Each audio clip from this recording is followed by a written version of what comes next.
And we're back, and our special guest Yeah, yeah. today is Hampton Dowling, who's somewhere on the East Coast, I That's believe. right. Yeah, yeah. Yeah, Just west of Washington. Yeah. and I'm in Southern California here, about 100 miles east of LA. Hampton Dowling and I have known each other, as I've just mentioned in the warm-up, Oh my, long for a time. number of years. Has Yeah. spoken at our live events, mainly in the hmm Washington area, hmm and has been our guest on Global TV in the early days. Yeah, yeah, yeah. So, and also on the radio, global radio talkshow.com. So thank you very much. I'm Ed, I preparing. enjoy. I'm really happy you asked. It's been a while, and we stay Yeah, busy. It's good to talk to you. thank you. I'm preparing now for a May 9 live conference produced in London. And it's my first live event in 3 years because Oh of the my. pandemic. hmm And really looking forward to it. And just to give you an idea, I'll send you the link later so you can Oh, see. okay. But You're we're, going to be there. yeah, Oh man, the coronation is just over. It's still going to be no, busy it's there. still Wow. very busy. Yeah, So, yeah. yeah, the coronation's on the 6th, and then they got hmm bank holidays, so hmm everything's shut down. But Oh, it will be for a I while. thought it would be a good idea to be there at that time. But a lot of people are staying away who ordinarily work in the city, Oh well, yeah. because they're taking advantage of the days off. Yeah, so Well, the universities are all renting out the dormitories, so I mean, it's a business opportunity, you know. yeah. Yeah. So you know what? Um, the large bank, HSBC, Mhm. is my host sponsor Oh partner. my, great job. That's super. Thank you. And we have some other high-powered people involved also.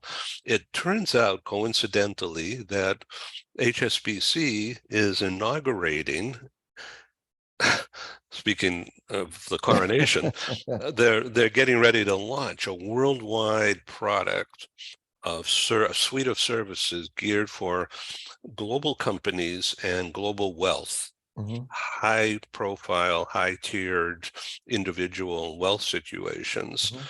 And they're going to be announcing that and rolling it out at my conference as well as going forward. Well, I So haven't gotten the invite, Ed, so I don't know how you could do it without my being there. you I'm can be really there virtually if you like.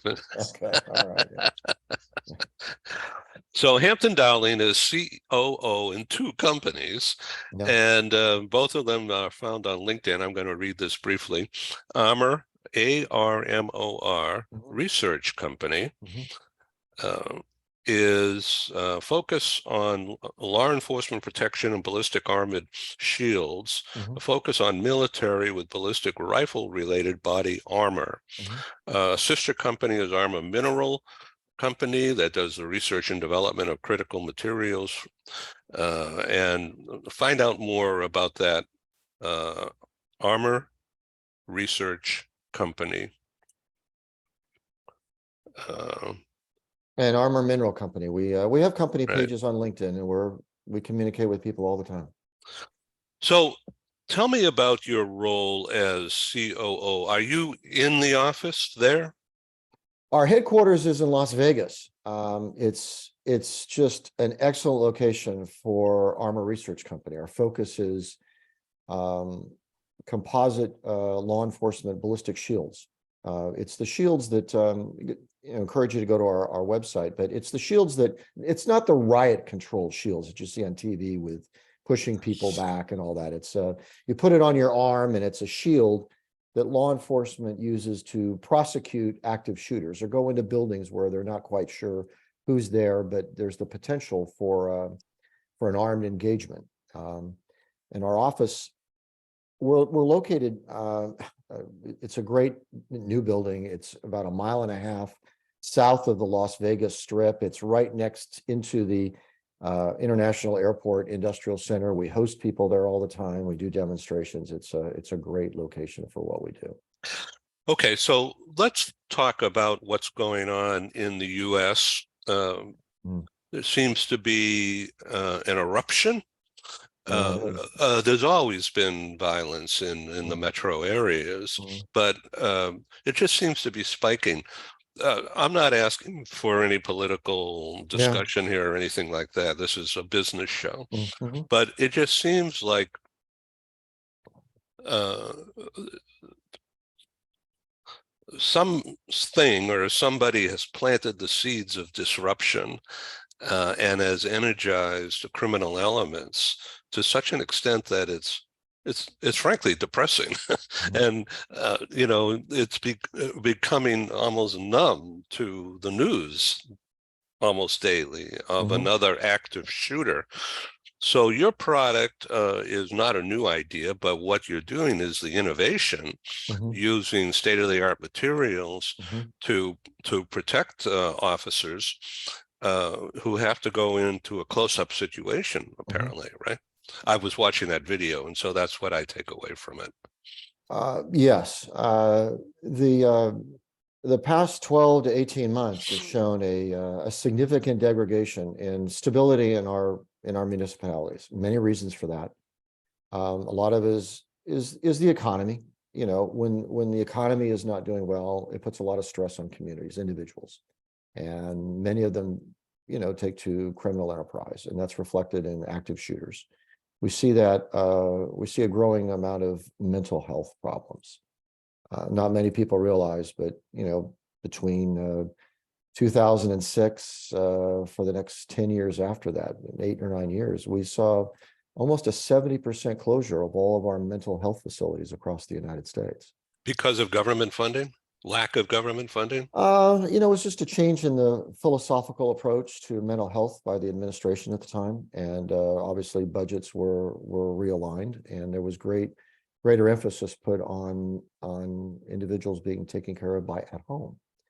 And over time, that just hasn't worked out very well. And you see a lot of most of the active shooters that you see today, a lot of what you were witnessing on television today are individuals that have they have some challenges in terms of mental health, and a lot of them are older, and this is there are reasons for that, and we're seeing that realized today and on live news. And law enforcement is that buffer between them and the community, and law enforcement needs protection. It's sad, but high caliber round pistols and weapons are being used in the community today, and they get them anywhere. It's typically not those that are legally registered firearms, but those that are found illegally. And law enforcement, we're there to help save their lives. Law enforcement has to prosecute active shooters, whether they're in schools, Walmarts and Target stores, and in homes. It's every other day. It's on the news somewhere. So we do produce a shield. We're very proud of it. It does save lives. It's the lightest law enforcement ballistic shield in the marketplace today. It's very agile. We have I didn't realize this until not too long ago, but there are far more women entering law enforcement today than ever. And in many jurisdictions, they are the majority of individuals I didn't looking know for that. women. And so we need to have, protection for law enforcement that is lightweight, that is agile, and has the ergonomics to allow law enforcement officers to engage with a rifle or a pistol. And we're very fortunate to have that product, industry's leading product in the marketplace today, and it's working. It's being used more and more. In fact, our growth rate is exponential right now. But it's good for business, but it does have a reflection on society, and that's sad in many ways. So this is, I have to just ask these questions, Sure, yeah. being a journalist here on Global TV Talk Show. Well, Ed, you're good at questions, so go ahead and ask. It's defensive, not Oh aggressive. no, it's completely defensive. Yeah.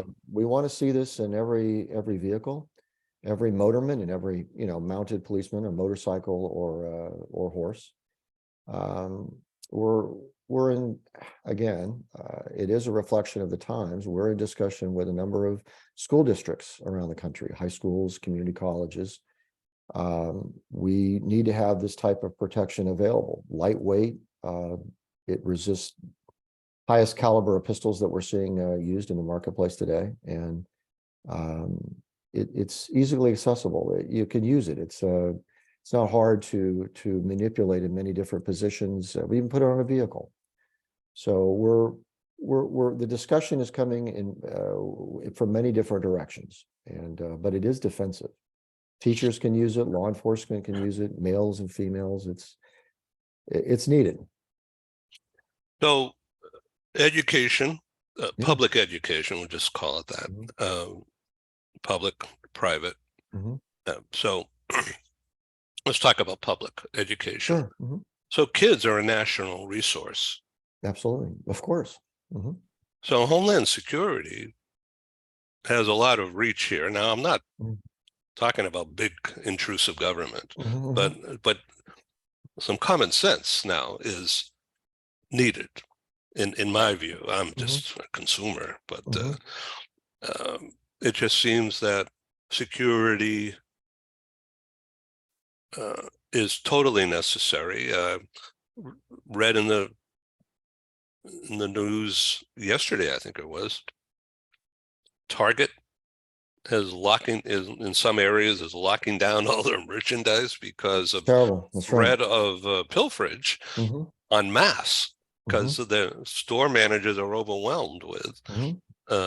people coming in shopping and some people coming in and stealing. Mhm. That's And right. so they're locking things up. They have to open the key with a key to look at clothing or particularly booze, I guess, too. A lot of things. That's right. Yeah. Yeah. I think Walmart is leaving San Francisco. Downtown San Francisco. Yeah. Yeah. Yeah. Yeah. Yeah. Yeah. Well, yeah. And there's a a backlash against overly liberal um, lack of law enforcement on the streets. You know, Well, it's a confluence of events. I mean, we went through a period of time not long ago where there was the defunding law enforcement was very popular. Not popular with law enforcement, but it was popular with people that control budgets and particular political perspective. But today, we're seeing we're seeing a struggling economy. The stress on families, on people, on businesses, it's insurmountable, and that's reflected by the behavior of people. I mean, communities are comprised of people, and unfortunately, when these circumstances arise, complicated by we're seeing a growing number of people that have mental health challenges, that's reflected in crime, and a lot of that is active shooters. They just reach a point where they don't know how to express themselves, or they have a particular objective, and it has to be engaged by law enforcement. High caliber pistols and weapons are available, and law enforcement has to protect themselves. It is about saving lives. If we can protect law enforcement and they can successfully prosecute someone that has a weapon, usually overwhelming majority are those that got the weapon illegally. That's the best we can do. And having something that's light, ergonomically effective, that's important. And we've really put a lot of effort. We put a lot of R&D. Um, the individuals that designed our response shield is retired law enforcement. Our staff is comprised of a number of folks that have been wounded in an armed conflict. So they understand our product, they understand the needs of law enforcement, they understand the needs of our community. We spend a lot of time engaging at a community level. We listen to community leaders, whether they're schools and law enforcement, industry, and it's amazing the stories they tell where law enforcement comes to the rescue, and unfortunately, they don't always have the right protection in place.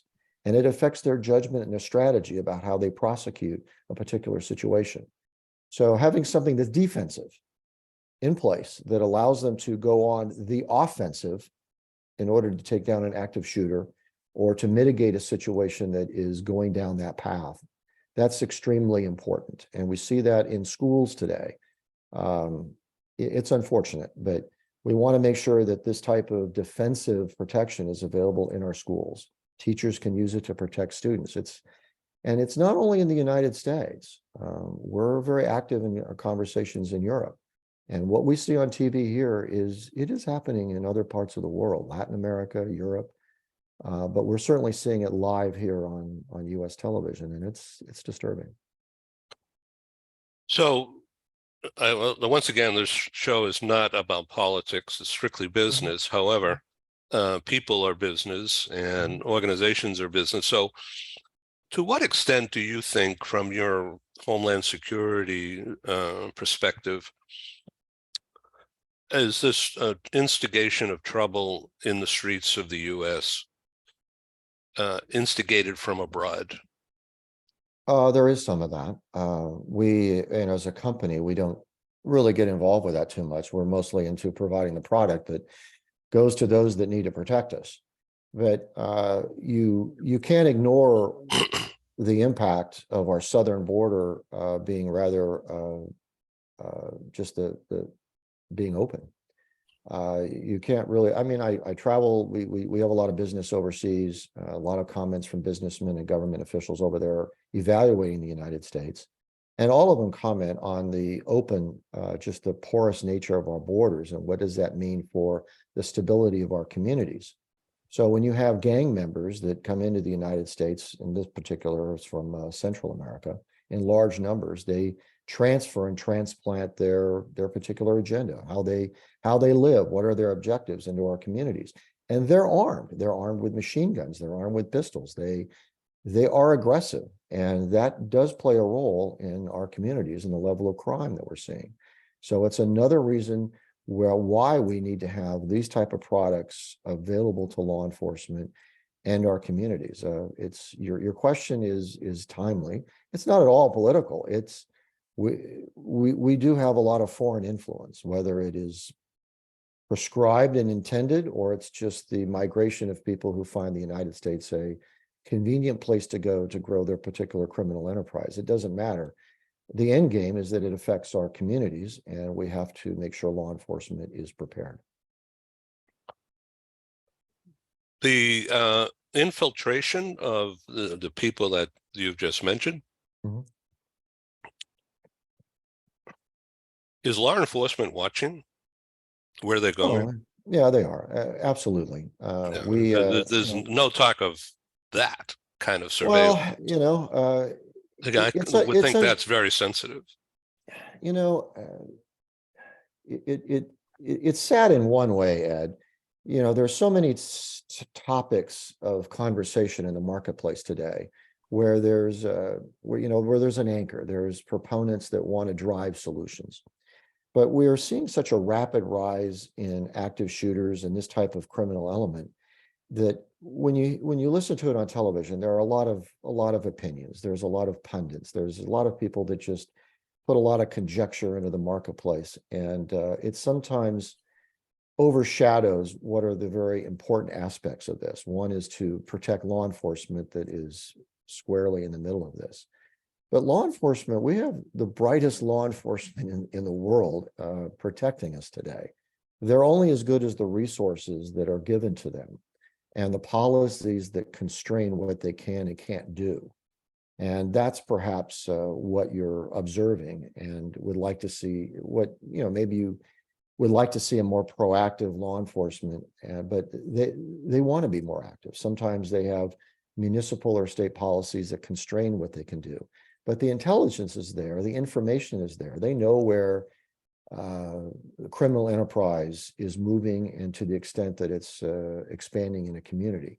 But what is always unexpected is the active shooter. It is that person and that situation that arises mostly from economic stress and mental health. It's exacerbated by what we see coming across the border. But law enforcement is well aware of this. They're up 24/7. Their reality is something that we don't see in the press today. And it's sometimes, it could use a lot more visibility instead of a lot of the conjecture and opinions that are voiced when we have an active shooter event. The community needs to know that law enforcement is there. They're aware of what's going on, but budget constraints sometimes preclude them from having the tools that they need for protection and doing the best job that they can do. And hopefully we're seeing that turn as budgets are now coming back to giving law enforcement the tools that they need. one of which is we think is this our compact response shields. So why are some shooters going after kids in schools? It's mental health.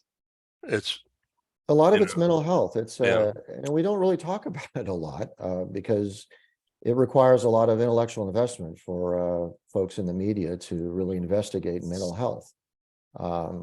The news isn't good when you shut down facilities that were originally there to take care of people that have mental problems. Where do they go?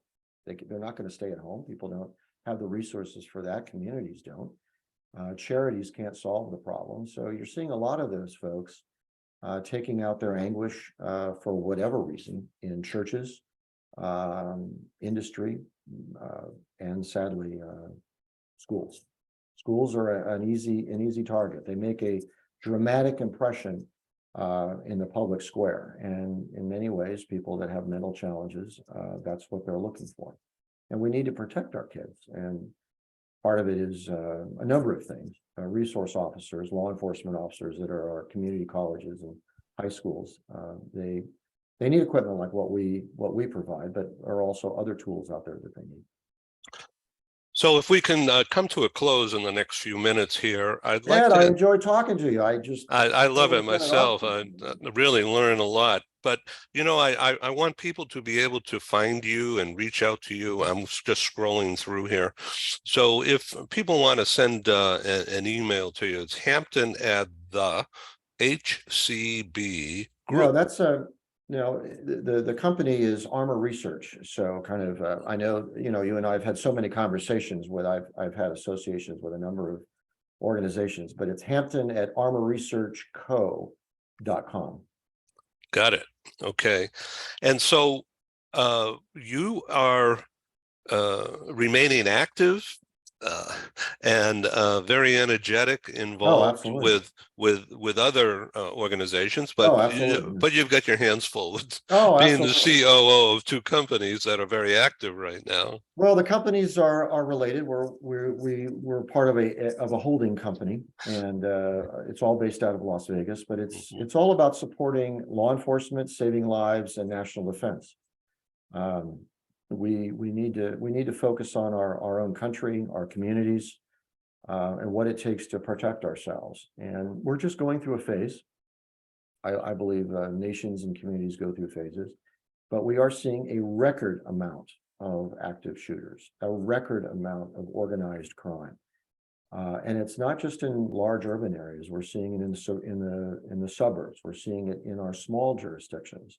And law enforcement is coming to us with some very unusual needs, and they're budget constrained. So we're working with them in order to provide these law enforcement shields. And we are very busy, but we are very engaged with the communities. We have a lot of number of advocates. What I like about being with Armor Research Company is that it is about saving lives. When you can actually provide a product that serves a public good, where you can see the results, where the consumers, the individuals that use it, it's personal for them, because they know that they have to get out of a patrol car, unmount from a motorbike, and go into a building that they're not sure who's there, but probably armed, that there are kids and people that are in that room that could die. And they realize that they have just only a few minutes to make decisions and prosecute that situation. They have to be protected, because if they're not, there are options that are available to them that they will not be able to take because they're not protected. If we protect the people that protect us, crime will go down. The adversary, the person who's thinking about going to a school, hopefully will think twice. But if he or she does go there, we'll take them out. Hampton Dowling, thank you for being my special guest Thanks, today. Ed. Thanks. It was good seeing you again. Great seeing you. I wish you well, and please Thanks. come back to Global Absolutely. TV. Well, if you're going to London, I'm ready to go. Thanks, Ed. Ciao. Bye-bye. Thank you.